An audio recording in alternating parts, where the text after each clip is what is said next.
Today, I'll be presenting to you the Philippine National Competency-Based Teacher Standards. The objective of my presentation is to understand what is NCBTS, to know why should we need NCBTS, and to apply NCBTS for new and current teaching practices.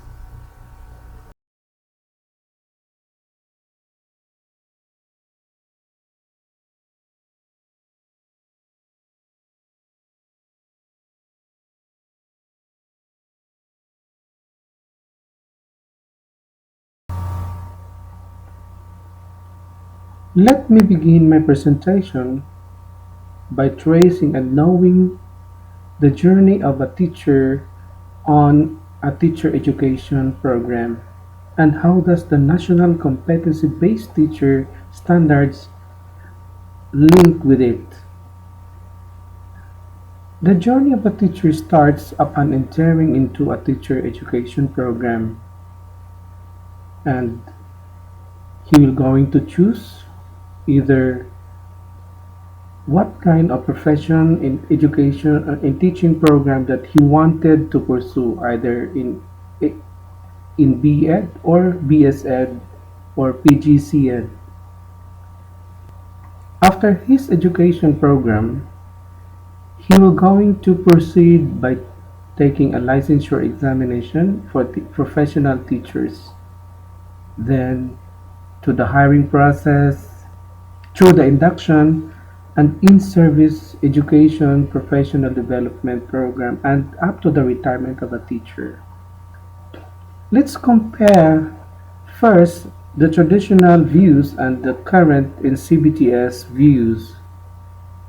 In traditional views, teaching is technical process, and the good qualities of this technical process are well defined.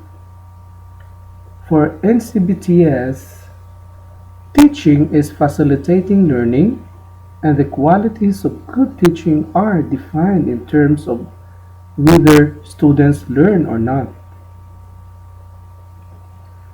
In traditional view, teaching knowledge is technical knowledge applicable to all learners and contexts. For NCBTS, teacher knowledge is essentially complex and problematic. Applicability varies across learners and contexts. In traditional views, teaching involves consistent application of technical knowledge. For NCBTS, teaching involves reflective and flexible application of technical knowledge in ways that best bring about students' learning. The last view in traditional views is effective application of teacher knowledge is dependent on prerequisite inputs in teaching environment. For NCBTS, effective teaching is determined within limits and opportunities found in the learning environment.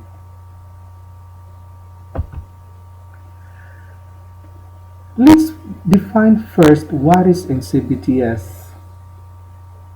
The NCBTS is an integrated theoretical framework that defines the different dimensions of effective teaching, where effective teaching means being able to help all types of students learn the different learning goals in the curriculum.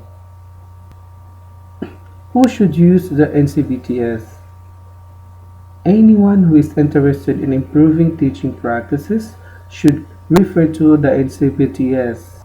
To maintain our PRC, organizations and agencies.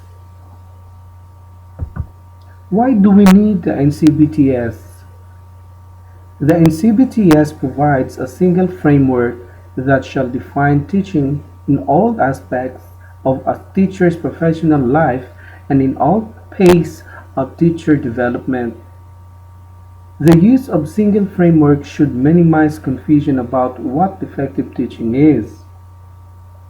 The single framework should also provide a better guide for all teacher development programs and projects from the school level up to the national level. NCBTS have 7 domains. Domain 1, social regard for learning. Domain 2, the learning environment. Domain 3, diversity of learners. Domain 4, curriculum. Domain 5, planning, assessing, and reporting. Domain 6, community linkage.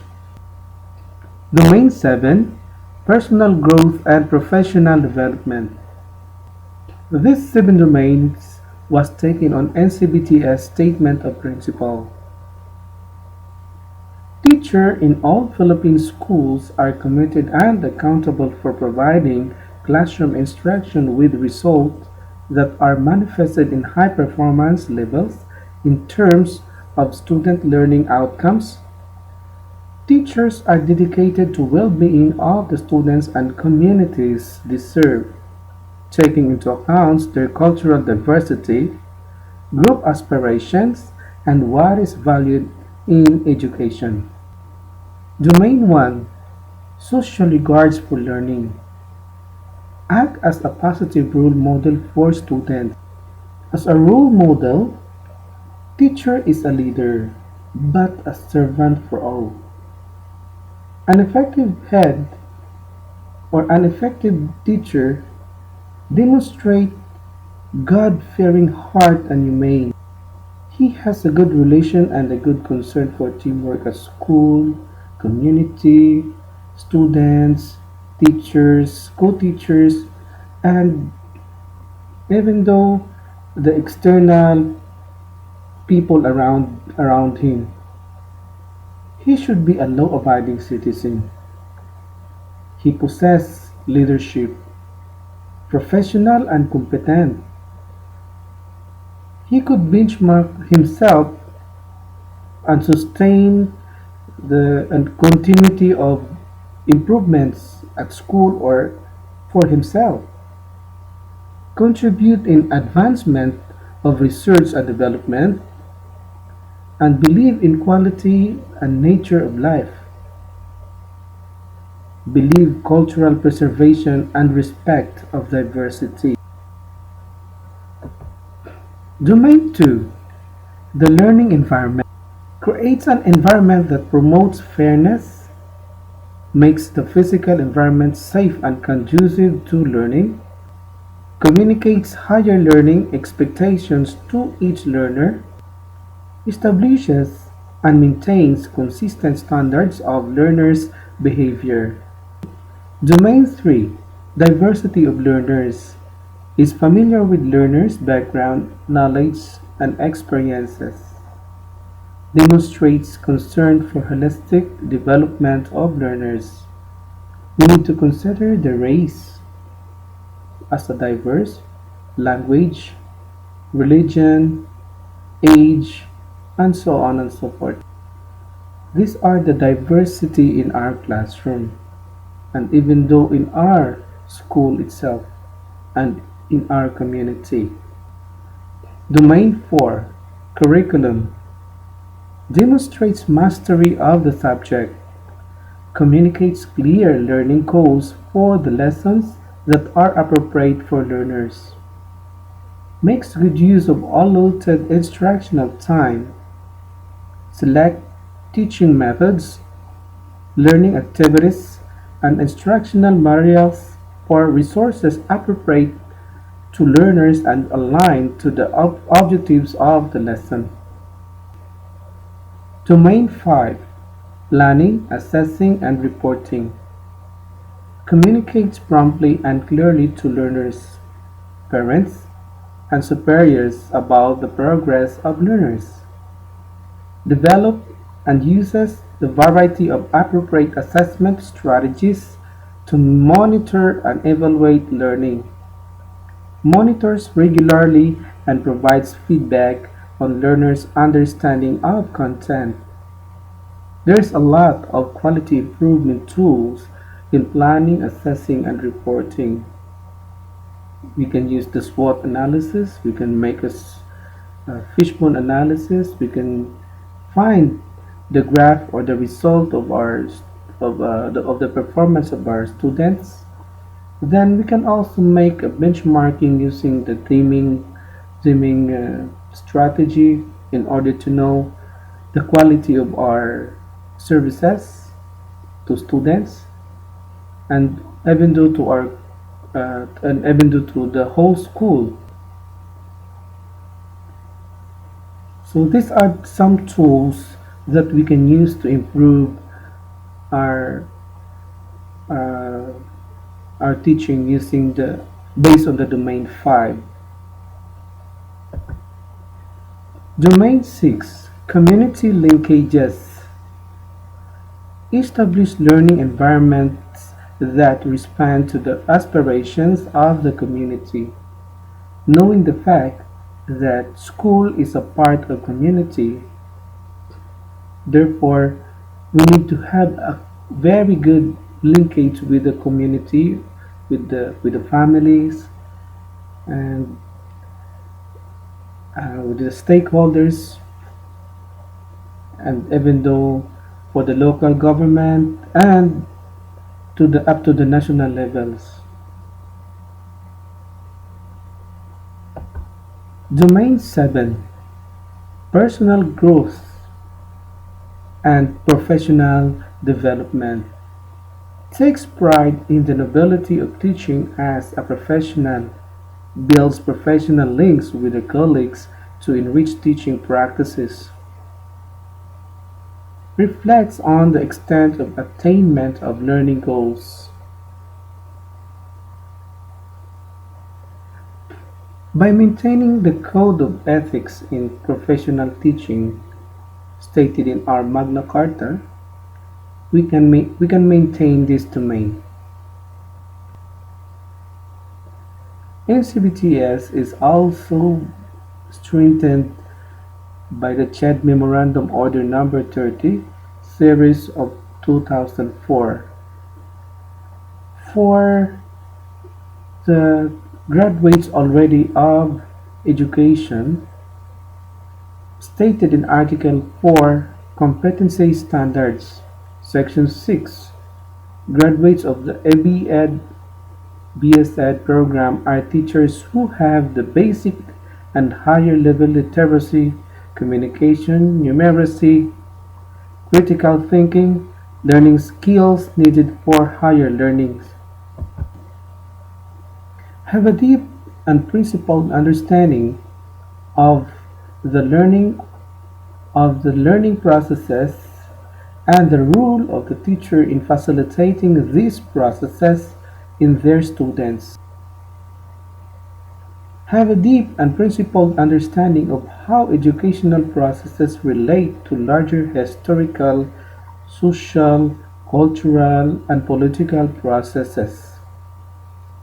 Have a meaningful and comprehensive knowledge of subject matter they will teach. Can apply a wide range of teaching process skills including curriculum development, lesson planning, materials development, educational assessment, and teaching approaches.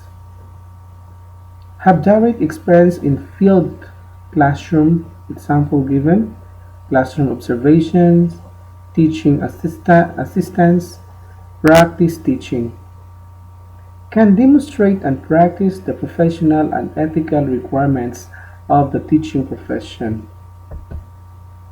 Can facilitate learning of diverse types of learners in diverse types of learning environment using a wide range of teaching knowledge and skills. Can reflect on the relationship among teaching process skills, the learning processing in the students, the nature of content subject matter, and the broader social forces in comparing the school and educational processes in order to constantly improve their teaching knowledge, skills, and practices. Can be creative and innovative in thinking of alternative teaching approaches and evaluate the effectiveness effectiveness of such approaches in improving students' learning and are willing and capable to continue learning in order to better fulfill their mission as teachers. For the pre-service teachers, Department of Education have strengthened the guidelines in the deployment of pre-service teachers found in Ed Order Number 3 Series of 2007. It was defined the duties and responsibilities of pre-service teacher, or we're gonna call this as a field study and a student teaching. The field study student teacher shall take the field study course congruent to their professional education subjects. Observe proper decorum and behavior when making field visits and observation in the school where they are fielded and accomplish the requirements of the course as scheduled. For the practice teaching, students participate actively in school-related activities. However, priority should be given to academic-related activities. Notify the cooperating teacher in case of absences. Consider be open to constructive criticisms. Respect the dignity and rights of children. Come prepared at all times. Secure clearance from the cooperating school. Accomplish the internship portfolio. Project a good image as a teacher at all times by observing code of ethics, proper dress code, punctuality in all activities of the internship. To conclude my presentation on NCBTS, the domain of social regards for learning focuses on the ideal that teachers serves as a positive and powerful role models of the values of the pursuit of learning and of the efforts to learn, and that the teacher's actions, statements, and different types of social interactions with students exemplary this idea. The domain of learning environment focuses on the importance of providing for a social and physical environment within which all students, regardless of their individual differences in learning, can engage the different learning activities and work towards attaining high standards of learning. The domain of diversity of learners emphasizes the ideal that teachers can facilitate the learning process in diverse types of learners by first recognizing and respecting individual differences, then using knowledge about students' differences to design diverse sets of learning activities to ensure that all students can attain appropriate learning goals. The domain of curriculum refers to all elements of the teaching learning process that work in convergence to help students attain high standards of learning and understanding of the curriculum goals and objectives. These elements include the teacher's knowledge of subject matter, teaching learning approaches and activities, instructional materials, and learning resources. The domain of planning, assessing, and reporting refers to the aligned use of assessment and planning activities to ensure that the teaching learning activities are maximally appropriate to the students' current knowledge and learning levels. In particular, the domain focuses on the use of assessment data to plan and revise teaching learning plans, as well as the integration of formative assessment procedures in the plan and implementation of teaching learning activities. The domain of community linkages focuses on the ideal that school activities are meaningfully linked to the experiences and aspirations of the students in their homes and communities. Thus, the domain focuses on the teacher's efforts directed at strengthening the links between school and community activities, particularly as these links helps in the attainment of the curricular objectives. The domain of personal growth and professional development emphasizes the ideal that teachers value having a high personal regard, concern for professional development, and continuous improvement as teachers.